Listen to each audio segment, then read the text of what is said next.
Hello, boys and girls. Lord Hawkeye here again.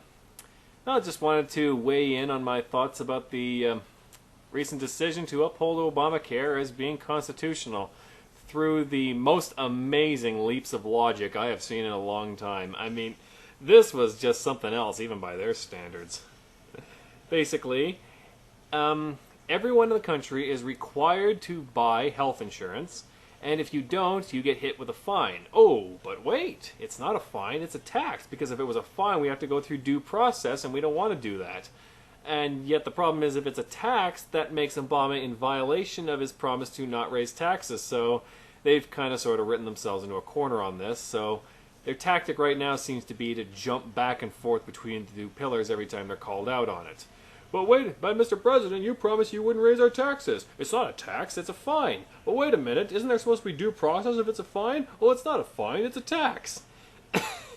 It's so entertaining to watch. I am really looking forward to see how long they can keep this up before even the biggest dullards in the country are calling them out on it. Oh yeah. I mean, I can't even get mad at this. It's so ridiculous that I just find it funny.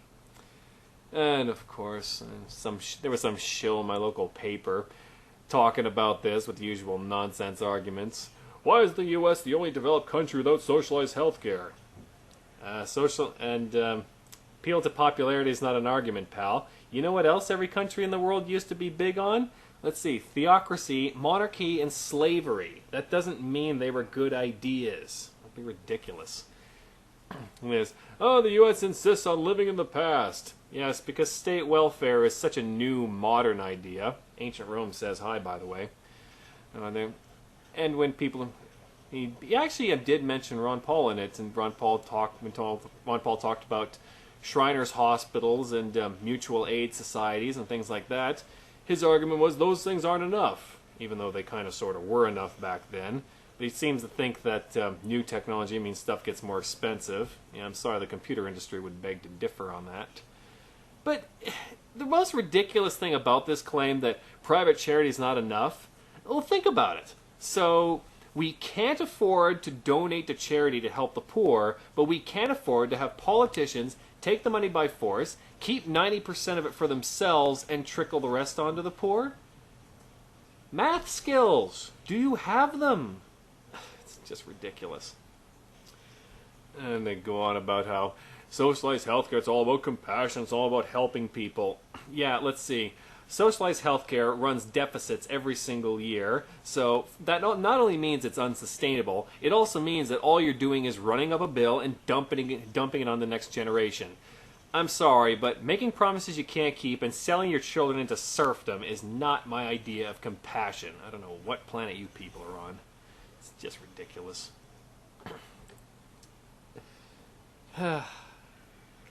But you know, probably one of the biggest ironies about this is just what really kills me about it.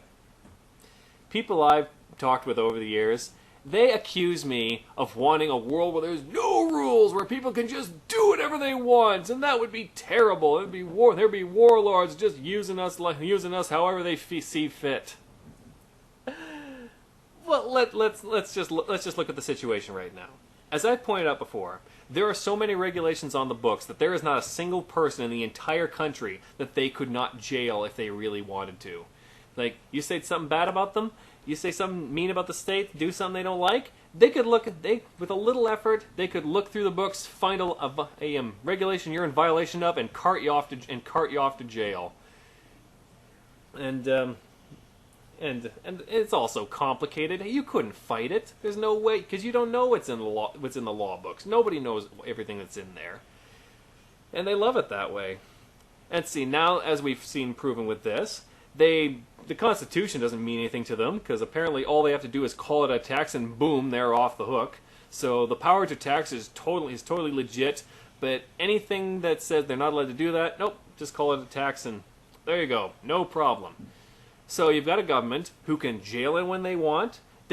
Now they can tax you for not doing things as well as doing things. So literally, I really like to know, where's the limit here? What can't they tax? Is there anything that would prevent them from make up the most absurd tax you can think of and explain to me how they couldn't do that. What would stop them?